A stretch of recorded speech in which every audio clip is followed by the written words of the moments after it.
No one predicted this. No one, if they're being honest, predicted this West Virginia Mountaineer team to be this good, this soon, this season. And while it's another feather in the cap for Bob Huggins in his Hall of Fame career with the multiple Final Fours, the Sweet 16, the Elite Eights, the conference titles, the 800-plus wins guaranteed to be 900 and probably 1,000. And I said this on past shows, it's maybe the best coaching job for Huggins yet in his career because there's not that one legit standout player. There's not a Javon Carter. There's no Kenyon Martin. There's no Deshaun Butler here on this Mountaineers team. There's no one you could give the ball to and say, okay, you're going to win it for us single-handedly because everyone else is having a bad day. There's not that player. There's no 20-plus guaranteed every night leading scorer on this Mountaineer team. So it makes it more impressive. It makes it one of Bob Huggins' better coaching jobs of his career. It makes it a fantastic year that he's taken him now into the top 15, that he's got big wins, the big upset win over Ohio State in Ohio, in Cleveland. A top 15 ranking.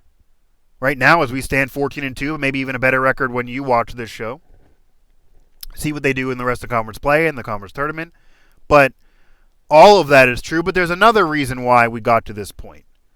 There's another reason in addition to Huggins coaching them up, and everybody's stepping up, that we got to this point and this team is this good so far. This is another edition of Mic Drop here on Pittsburgh Sports Live. This one also a part of WVSportsNow.com, the newest venture we got going here amongst the Now family, covering the Mountaineers, of course. Now full-fledged basketball season after the end of the football. We kind of brought them aboard, end of football, but now full-fledged basketball season here. And then the rest of it was going down there in West Virginia and Morgantown, and with West Virginia and their athletic department. But WV Sports Now, find it on Twitter at WV Sports Now on Twitter, and of course at PGH Sports Live on Twitter. I am your host, Mike Asti, and this one another edition of Mic Drop here on Pittsburgh Sports Live and WV Sports Now. And as I said, this season another feather in the cap for Bob Huggins. Top 15, they're 12 right now, 14-2 as we stand now, but again that could change when you watch. And this team hasn't just done this because of Huggins, though. And this team, many would have said coming into the year, if I had to give you another reason, and if I had to give you a player on the court that led them to this point, that it would have been Culver. And he, a little bit older. No, this is a very, very young team, and I thought this team would be better than last year, as horrendous as they were a season ago. But I didn't in no way predict, and I don't think anyone, if they're being honest again, would have predicted this team would be a guarantee top 3 seed in the NCAA tournament, regardless of what happens the rest of the year, conference play and the Big 12 tournament. Right now, they're in line for number 1 seed based on their record and what they've done and schedule strength and all that.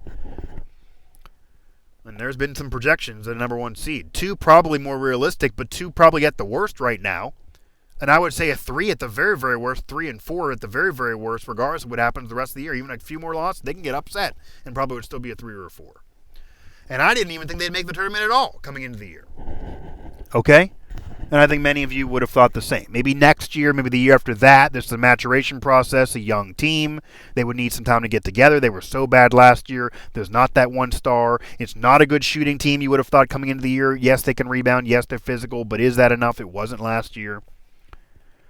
Well, yes, they've rebounded after a slow start to the year maybe. Huggins got on him. Culver got out of the doghouse. He's getting you double-doubles. Yes, they're playing defense. They're bringing you the trap defense, of course. When they get a big lead, it's tough to deal with, and no team plays it as often or does it as well than a Bob Huggins team. It's that tweet thrown out there all the time about it's you'd rather have a weekend at your in-laws than tough as nails weekend at your in-laws in comparison to Bob Huggins. I think I wouldn't mind it, but Bob Huggins' team is tough as nails for sure. And he throws you on the treadmill there if you underachieve. I don't know if your in-laws throw you on the treadmill. But regardless, they're there. They are this good. This Mountaineer team is this good to this point. And they've proven it. So it's going to eventually be rewarded regardless, again, what happens the rest of the year. They're going to get in the tournament. That's going to happen. They're not going to tank that bad. And we'll see what happens in tournament play. But they've already proven they can play well with some of the elite teams in the conference and even in college basketball. but you would have thought it was Culver, okay? Just a little bit older, has that size. When in reality, the emerging player, the player that has been the most important player, the MVP for this Mountaineer season so far, the one player that without him playing as well as he's been playing, they would not be a top 15 team. They would not be a team looking at an NCAA tournament appearance. They would not be a team that it would be in a good situation for the Big 12 tournament that has had that win over Ohio State, that has played well against Kansas. They would not be that team that would be that extra feather in Bob Huggins' coaching cap. And that one player is Miles McBride. Miles McBride is the Big 12 standout player this year. There's always one of them. He's one of the emerging standout players in all college basketball this year, and luckily the team's getting ranked high enough when they're on those big games on ESPN that he's getting his dap. Because maybe players who aren't, on Duke, North Carolina, Kentucky, they don't always. He is this year.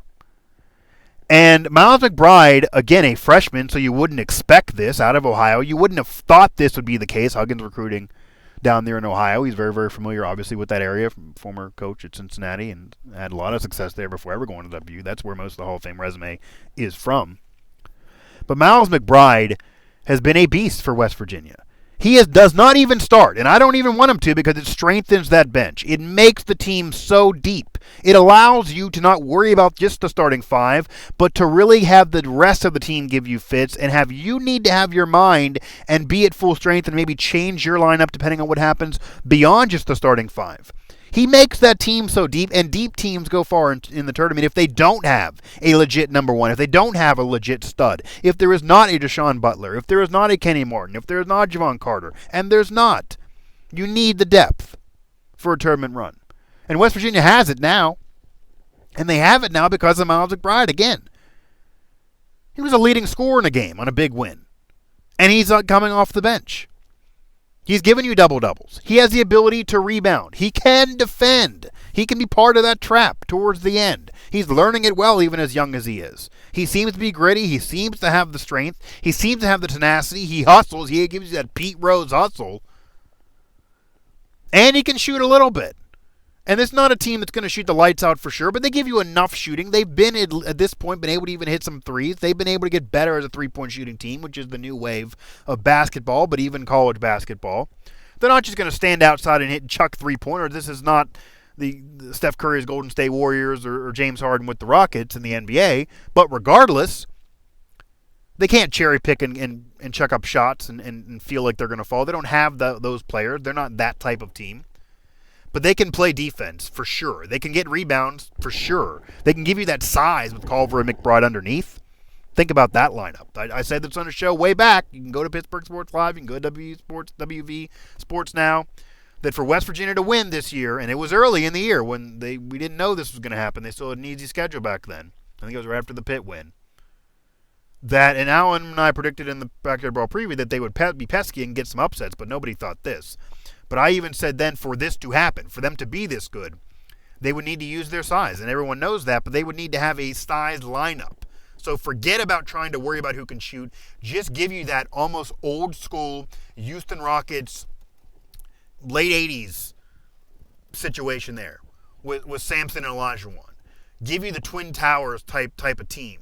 Utilize the old school Shaq with the Lakers that's not really today's NBA, but utilize the size of a big man underneath, and now what the Lakers are doing with AD and Dwight Howard.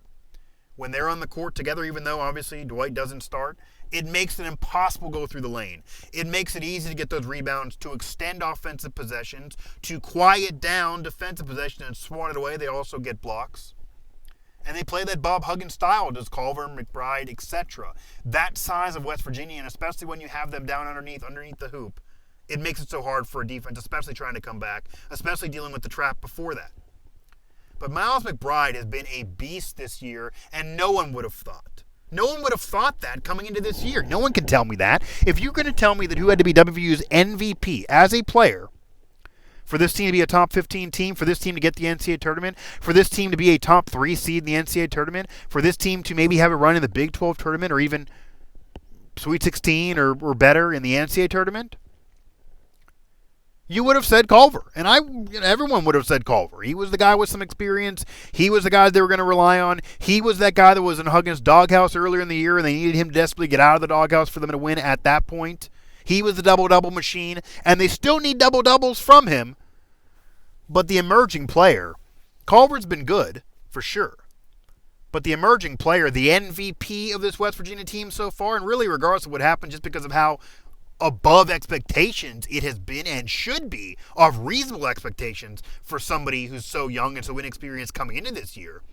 It's very rare for Huggins to rely so much on such inexperience from an individual player in a year, but he's almost forced to with how well he's played off the bench and for this team overall. And Miles McBride has been the MVP for this Mountaineers team. He has been the emerging player, not only for the Big 12, for WVU, but for all of college basketball, been one of them.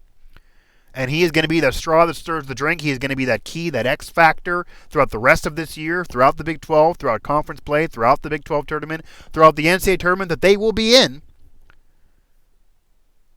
terms of how well this team does, in terms of how far this team can go. All of that, it maybe will hand on Culver as well, because he was that guy coming in and he's been good and has to have been good, and they need him. I'm not saying he can tail off. They need those double-doubles. And he's part of that. He's part of the rebounding. He's part of the size. He's part of the defense. He's part of the blocking. But Miles McBride has been that beast. He has been that emerging player. He has been West Virginia's MVP so far. And it's shocking. It's one of the better recruiting classes for Huggins ever, based on what we've already seen from McBride, especially what it could mean for the future of this program with him stepping up to be the leader, and think how much better he'll get for next year and the year after that. And he's a player that's probably going to stay there. He's not a top-tier recruit. He's not a 5-star. He's not going to jump out of college after this year. He's going to stay there under Huggins, under a Hall of Famer, be able to build himself and get better and better and better. And then eventually, maybe next year even, they'll have that player come tournament time that can be that Deshaun Butler, can be that Kenyon Martin, can be that Javon Carter, can be that guy that can lead you through, and he'll be a starter then, I'd imagine. But that maybe will be him. Maybe it'll be Culver, but maybe it'll be him. And regardless of the future, Miles McBride right now has been the key, has been the X factor, and has been the MVP for West Virginia's season. That's going to do it for this one here. Just wanted to throw something up there. WV Sports Now, again, for the Twitter handle, and also our site, WVSportsNow.com, the newest member of the Now family. Make sure to also hit up the family of networks here throughout the Now Network in the Pittsburgh market. Pittsburgh Sports Now, Pittsburgh Hockey Now, SteelersNow.com, Pittsburgh Soccer Now, and again, WVSportsNow.com. Find us, PGHSportsLive.com, on our outlet in terms of where this video content, where all these shows and all of our PSL, Pittsburgh Sports Live video content, can live in all eternity, or until I decide to take it off or do something else with it. Also find us all on social, WV Sports Now on Twitter, West Virginia Sports Now, WV Sports Now, however you want to find it on Facebook. The likes are there, but we need some more Twitter following. We need to beef up the Twitter following. I'll admit that. We absorbed the blog. They had tons of Twitter following. That kind of didn't happen any further. We had to take it on our own. So we do need to bring the Twitter following. So if you like this show, if you want some more West Virginia content, even though, of course, this is a Pittsburgh channel, there's also a WV Sports Now YouTube channel that may be part of this, but we're kind of testing the waters. That has its own thing. So go ahead and subscribe to them while you're subscribing to us here on Pittsburgh Sports Live, but also follow us on Twitter at WV Sports Now on Twitter, and hit up the entire Now family of networks, of course. You can find me on Twitter at Mike Asti 11 on Twitter, and find us again at PGH Sports Live as well on Twitter, and Pittsburgh Sports Live on Facebook. So West Virginia surprised everybody. I never would have thought this. Huggins has the feather in the cap, maybe his best coaching job yet. And why has all that happened? The best player, the MVP so far, not Culver. It's been Miles McBride off the bench. As amazing as that sounds, but we'll see how the rest of the season goes and how important he will need to be, and I'm sure will be, the rest of this season. And already well ahead of expectations, and give you a lot of promise for the future of this program if it's going to be led by Culver, but also Miles McBride, again, the MVP so far for the Mountaineers. Hit us up here and make sure you click subscribe. Click on the button below this video. Click on the subscribe button. Make sure it'll be easier for us to get the content to you in terms of instant notifications when videos go up, whether they be post-game reaction from after games, for Pitt, for the Penguins, for the Steelers, for WVU, even over on their channel. You can also find us throughout the show, Dan's Pens live chat that he does occasionally about once a month. Also, all of my shows, Mike drops, whether it be on the Steelers, on anything in the Pittsburgh sports scene, of course, here on the Mountaineers. WV Sports Now is the site for the Mountaineer coverage, as well as finding me again at Mike Asti 11 on Twitter. So follow me there if you like the video, if you enjoy listening to my ranting, but also my my prophecy and my analysis that I'm giving some dap to when it's due for Miles McBride and the Mountaineers.